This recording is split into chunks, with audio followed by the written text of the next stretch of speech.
Hello friends, you're tuned into My Dad Says Audio. Today we're going to be doing a video on record weights and record clamps. Dad, where did you want to start today? I've got a bit of a cross-section, a bit of a diverse cross-section of clamps and weights here. Quite possibly we'll start with this one here. This is off my rock turntable. As you can see, it's got a screw fitting, so you know the amount of force applied to the label is proportional to how tightly you screw it down, and that's actually integral with the actual deck. It's designed to go with the deck. Another one that's a bit similar is this one here, which is screwed down, and you can see that there's like 4 fingers there.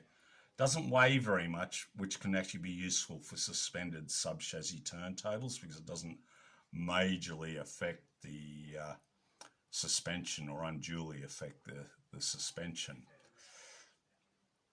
Got another one, slight variation on that from Sota turntables.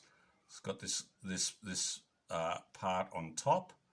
You push that down, and that pushes the 4 fingers in. You can adjust the amount of force too with an Allen key. That's quite a nice clamp itself. The rest of these, you'd sort of consider that they rely, they don't actually clamp down. They rely on the mass. This one, for instance, it's stainless steel, weighs about 1 kilo. I'm going to use that on, I've got a Terry's turntable, and that will be going on that. I use this one on my Soren's TD 124. That's quite a nice weight. That weighs about 1.1 kilos. And then here we've got a bit of a classic here, the Nagaoka crystal weight. You can see it's actually got a ball bearing, which is settling at the moment, which allows you to tell whether you've leveled the turntable or not. That's quite neat. It uses lead crystal. Do you know how much this weighs? Can you remember how much this weighs? It feels around 1 kilo. Yeah, I think it might be, because that's about 1 kilo. And that's not as heavy. That's not quite as heavy, and that's a bit over 1 kilo. I'd say that's about 750, 500 to 750. Yeah. Somewhere around that. It's still quite substantial. My son's got this, which is Nagaoka. Well, I hope that's how you pronounce it.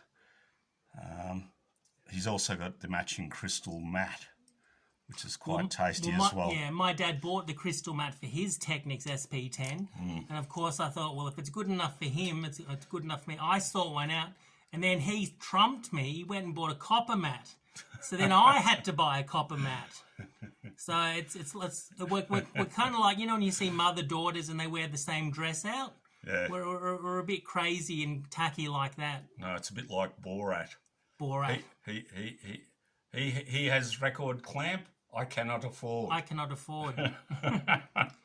And the granddaddy, he's the granddaddy. Here's the granddaddy. I think this is 1.42. 42. Oh, look, you've got it down. 1.42 kilos. It's although I've done a pretty lousy job of finishing it. It's made of brass, obviously, and that was made by Larry Denham of TTWEIGHTS. Unfortunately, I think he sold all his CNC machines, and he no longer does them. So that one is pure unobtainium, unless you can find one second hand. Which I've looked, and you don't see any second hand. People who buy those TT weights generally hang on to them because they're such good quality. Yeah. He really was a master machinist, Larry Denham. Yep. I believe he did work for Boeing. Yep. Well, all right, friends, that's it for today. If you enjoyed the video, please consider commenting, liking, subscribing, and sharing. Until next time, bye.